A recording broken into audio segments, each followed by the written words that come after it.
Hey guys, this is a quick video on how to change the lock screen picture on Windows 10. So in our previous video we looked at changing the background picture, but this time we're gonna change it the lock screen one. So this is the screen that you see when you lock your computer.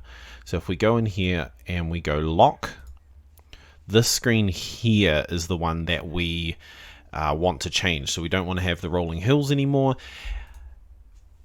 What we'll do is we'll quickly log back in,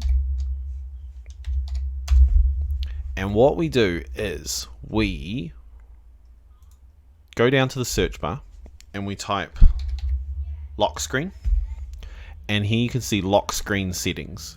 If we click on that, we're given an option basically for all the lock screen stuff. So what appears on it, do we want our calendar to appear on it, all these kind of things, and we can change all that kind of stuff. But in the background here it says Windows Spotlight. So if we click on the drop down menu and we go picture, we can actually select a picture now. So if I select this one here, you can see that the background in Windows hasn't changed.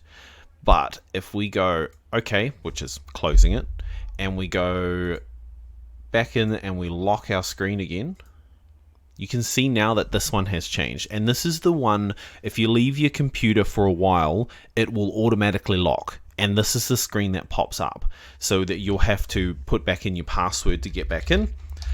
A lot of people don't worry about changing it, but if you have a specific picture that you want or something like that, that's how you change it in Windows 10.